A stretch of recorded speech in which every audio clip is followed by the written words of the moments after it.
Bienvenue dans cette nouvelle édition du 12-15. Voici les titres de l'actualité. Au Rwanda, la capitale Kigali accueille depuis ce mercredi 11 mai le 26e Forum économique mondial sur l'Afrique. Plusieurs chefs d'État africains prendront part à ces travaux qui porteront sur la transformation numérique du continent. Également dans l'actualité, les élections municipales se tiendront le 22 mai au Burkina Faso. Pour toutes les tendances politiques confondues, l'enjeu est de remporter la majorité des communes. Et puis, elle a brisé le silence. Elle veut affirmer le statut de la femme en Afrique et milite pour le droit des femmes. La vice-présidente de l'Internationale socialiste, Chantal Kambiwa, sera l'invitée de cette édition. Mais tout d'abord, le 26e Forum économique mondial sur l'Afrique s'ouvre à partir de ce mercredi 11 mai à Kigali, au Rwanda. Plus de 1200 participants sont attendus, dont plusieurs chefs d'État africains. Cet événement se concentrera sur la transformation numérique en Afrique. Notre envoyé spécial, Olive Adjakotan, est justement sur place. Je vous propose de l'écouter. Il faut dire que le Forum économique mondial, c'est-à-dire la deuxième édition, a débuté aujourd'hui ce 11 mai 2016 à Kigali au Rwanda. Et déjà, les débats ont commencé vers l'heure locale. Et le premier panel était composé d'éminentes personnalités, dont Donald Kaberuka, qui est actuellement enseignant ou professeur à l'université Harvard des États-Unis. Ici, à l'université du Rwanda, il a rencontré les étudiants et il les a parlé de leur implication, surtout dans le développement et le rayonnement de l'Afrique. Et le thème, c'était comment la jeunesse doit s'impliquer pour que l'Afrique rayonne demain. Il a surtout insisté sur le rôle de la jeunesse à pouvoir travailler ensemble. C'est-à-dire que les jeunes africains doivent travailler avec tous les autres jeunes du continent, de tous les pays, pour pouvoir rehausser l'image de l'Afrique. Parce qu'aujourd'hui, l'Afrique, on constate qu'il y a la croissance, on constate qu'il y a beaucoup de choses qui sont en train d'être faites. Il y a l'innovation dans plusieurs domaines, mais il faut que toutes ces innovations profitent à tout le monde, raison pour laquelle il a encore prôné le panafricanisme, c'est-à-dire que les jeunes du Rwanda doivent travailler avec les jeunes de l'Ouganda, de la Côte d'Ivoire, du Mali, pourquoi pas du Zimbabwe, pour que l'Afrique ensemble rayonne et devienne un continent de plus en plus fort. Également dans l'actualité, l'élection présidentielle du 10 avril se poursuit ce mercredi 11 mai aux Comores. Le scrutin partiel se tient dans 13 bureaux de l'île d'Anjouan, où les résultats avaient été invalidés à cause d'irrégularités.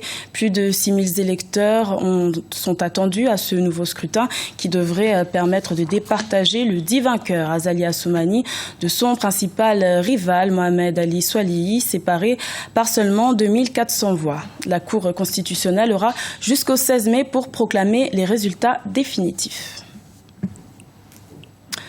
Au Burkina Faso, la campagne électorale en vue des élections municipales du 22 mai a débuté depuis quelques jours. Les élections, ce sont les dernières du processus électoral post-transition. Elles représentent donc un enjeu de taille, autant pour les partis de la majorité présidentielle que pour l'ancien parti au pouvoir. Tous espèrent remporter la majorité et des communes. Birama Saounera.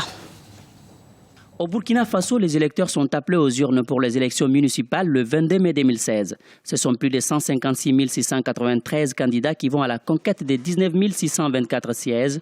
Parmi les 85 partis politiques et coalitions en lice, le Mouvement du peuple pour le progrès, parti au pouvoir qui, selon les observateurs, essayera de confirmer son leadership politique à travers ce municipal.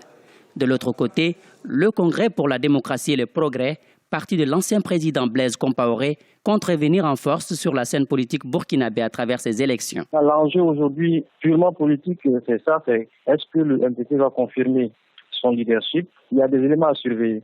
Il y a le retour pouvoir du CDP. On ne sait pas ce parti comment il va rebondir parce que c'est un parti qui maîtrisait quand même, qui était vraiment établi au niveau national. À la base, il a encore des ressorts. Maintenant, un autre parti dont le résultat sera très surveillé, c'est l'UPC de Zéphirin Gabré. Ces élections constituent l'occasion pour les populations burkinabées de participer au développement de leur localité à travers la désignation des conseillers municipaux. Cependant, depuis l'ouverture de la campagne le 7 mai 2016, l'engouement reste faible dans les villes et villages du pays. Il y a beaucoup plus d'attentes au niveau national. L'économie ne va pas bien, la sécurité. Est-ce que c'est au niveau communal qu'il y aura les réponses? Les gens regardent plus l'exécutif aujourd'hui en termes d'attente que les responsables communaux qui doivent gérer les affaires locales. De Ouagadougou à Bobo-Dioulasso, on ne sent pas effectivement l'engouement. Peut-être qu'on est au début de la campagne, mais généralement une bonne campagne, on sent avant. Les élections municipales devraient permettre au Burkina Faso de parachever son long processus politique post-insurrectionnel. La tenue de ces municipales tournera définitivement une page de l'histoire du pays des hommes intègres, celle de la transition politique. En bref, en Éthiopie, 19 enfants enlevés au mois d'avril par des hommes armés venus du Soudan du Sud ont été libérés sans combat grâce à la médiation des autorités sud-soudanaises. Les négociations seraient toujours en cours pour venir au secours de plus de 100 enfants éthiopiens toujours captifs. Les violences sexuelles demeurent un sujet tabou au Soudan du Sud, où les conflits armés sévissent depuis décembre 2013. Les autorités sud-soudanaises ont donc décidé de partir en croisade contre ces agressions. Le vice-président Riek Machar, de retour en fonction depuis le 26 avril, s'est d'ailleurs engagé à mettre en place des mécanismes afin de lutter contre ce fléau. Birama Saonera. Au Soudan du Sud, le gouvernement veut intensifier la lutte contre les violences sexuelles. Depuis le début de la guerre civile en décembre 2013, les femmes sont devenues des cibles de certains hommes armés. Elles sont fréquemment victimes de viols, d'enlèvements ou d'assassinats. Face à cette situation, le vice-président Riek Machar a promis d'entreprendre un plan d'action pour combattre, mais surtout prévenir ces fléaux. Maintenant, nous sommes installés. Très bientôt, nous allons commencer ce projet en vue d'accroître la prise de conscience au sein de l'armée, de la police et d'autres forces de sécurité. Nous espérons développer un manuel de formation afin de combattre la violence sexuelle au sein des forces armées et dans les autres secteurs de la sécurité.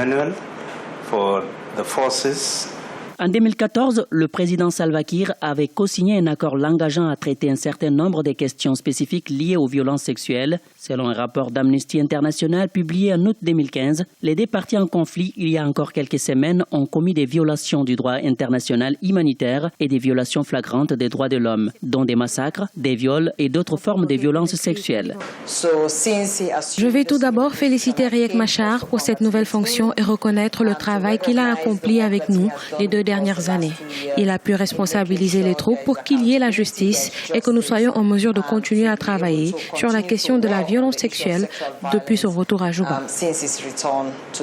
Le gouvernement prévoit de lancer des programmes de sensibilisation avec les membres des différents organes de sécurité. Une rencontre entre les autorités du Soudan du Sud et la représentante spéciale du secrétaire général de l'ONU a abouti à la validation et au lancement d'un plan de mise en œuvre qui a un seul objectif: lutter contre les violences sexuelles au Soudan du Sud.